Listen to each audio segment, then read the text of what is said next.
Good morning, ladies and gentlemen. And boy, do we have a very interesting scenario here on the Dow Jones. So, first things first, let's just put our structure in. So, this area here, and you can see it is a level, that's a level of support. We gapped up for the week, moved up, and now we've moved below it. So our weekly bar at the moment, there's our open, there's our current, there's our current price at the moment, is a massive rejection to the upside with a little bit of tail to the downside. So 2 days left in the week. We are in an upward trend, but look at your oscillators, they've crossed over, they're pointing down. One of them has dropped below the 80, and the 80 is the yardstick that you need to pay attention to, because that would indicate there's a little bit more to come. And you have some fairly solid structure just below. And you can see this one here, and if I look left, why I drew that in, this level of support at 33,818 is of some significance. So the channel that was formed, which is this move up here, very tight little channel, has broken. Our measured move probably played out. I haven't tested that, but let's see. We spoke about this a while ago. Where is my... There it is there. So, oops, measured move didn't play out. Okay. Let's get rid of that.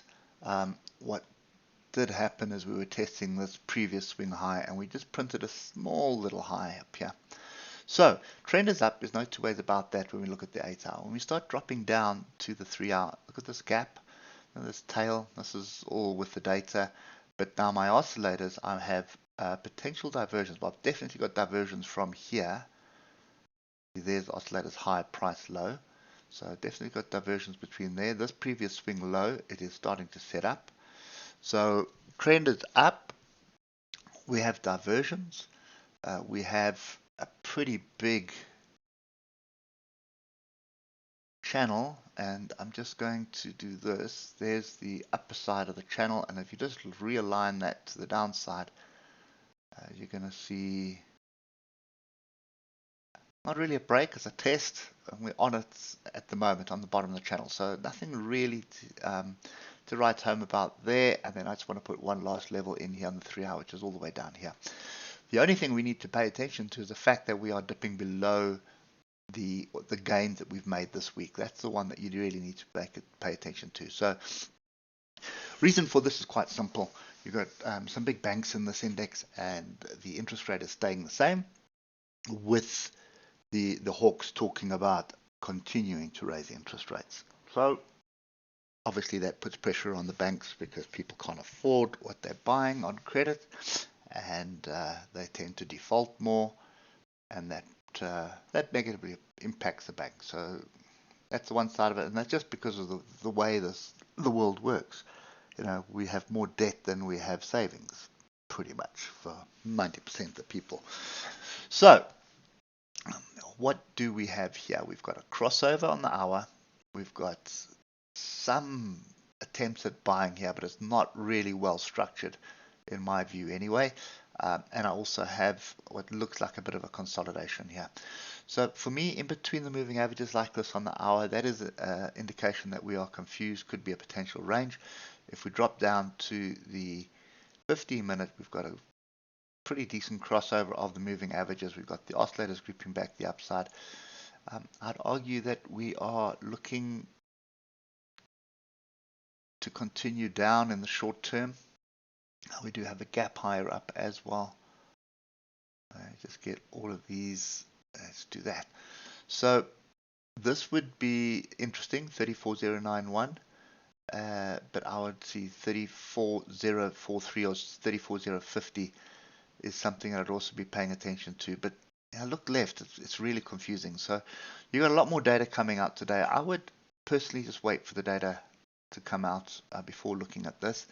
And you're probably going to either get a rejection here, or we're going to get above this area here, build a base, and then your second attempt is up here. You've got a gap up here, you've got a gap here. So there's two magnets to the upside. There are magnets to the downside. They're quite far away. But that's kind of the view. It's almost like this zone here that we're in between the moving averages on the 15-minute is our pivot point. And to me, that's the range. Break this, come back and test this area here, 34091. Then I'm looking for a test of this 34300 area again. If we do drop below this, not sure I'd be looking to take the shorts. I'd want to see a little bit more structure, and at the moment this that we had yesterday is not structure. You can see down with the data, well, not with the data, but with interest rate announcement, and then up, and then China announced that they are dropping interest rates, and then the market just went into flat spin, which is what you see with those tails.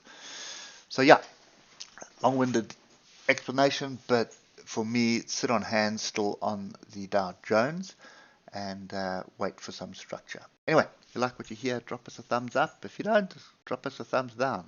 I notice you guys don't like it when I say sit on hands and then you give me a thumbs down. But that's all cool. Not making a trade is also a profitable trade at the end of the day. Hope that helps, and we'll catch up with you tomorrow morning. Cheers for now.